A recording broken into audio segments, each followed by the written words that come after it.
nome é Fernanda Carneiro, terapeuta ocupacional com formação em integração sensorial. Hoje nós vamos falar sobre praxe. Praxe é tudo que a gente faz, é a função, né? É a nossa resposta adaptativa em relação ao ambiente. Primeiro a gente precisa pensar no desejo, se a gente tem intenção de realizar alguma atividade. Esse é o primeiro ponto para a gente ficar atentos aí em relação às nossas crianças com autismo. Nós temos aí crianças, né, com autismo que ainda não descobriram nem desejo. São crianças que ficam andando muitas vezes para um lado e para o outro, experimentando objetos, né, palpando, colocando na boca, sem dar nenhuma função. Então a primeira coisa, a gente precisa saber como é que está surgindo esse desejo dessa criança. O desejo ele é fundamental para a gente seguir nas próximas etapas da praxe, que é idealizar, planejar e executar. Daí sim nós vamos ter uma resposta adaptativa, uma função organizada, adequada ao ambiente. Primeiro, vamos pensar no desejo. Segundo Laban, nós precisamos imprimir esses desejos em ações, em funções, né? Dando aí surgindo fatores de movimento. Depois nós vamos para o processo de idealizar.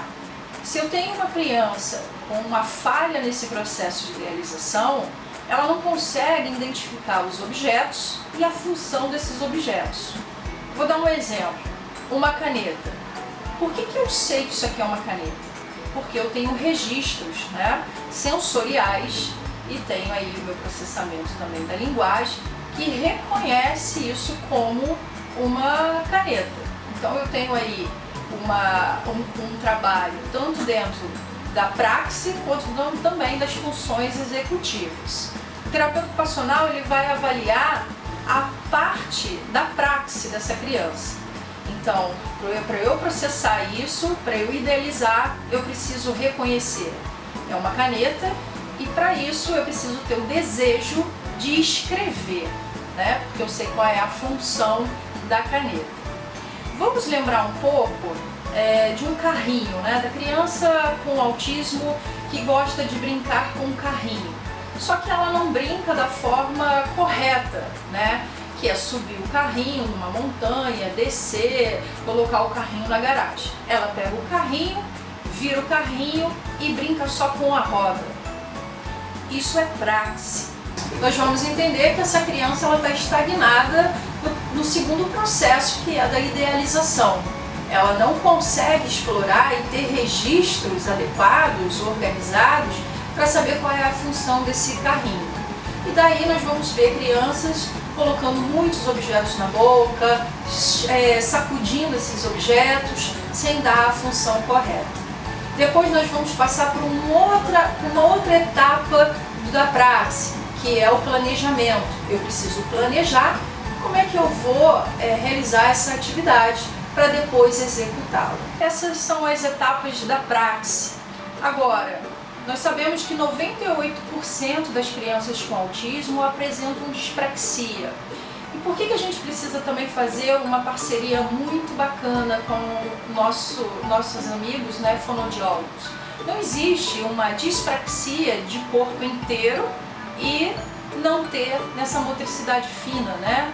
Então a gente precisa fazer uma parceria, porque o terapeuta ocupacional ele vai trabalhar o corpo dessa criança dentro dessa questão da praxe e encaminhar essa criança para a fonoaudióloga, que vai trabalhar a parte da motricidade fina, né, oral, ok?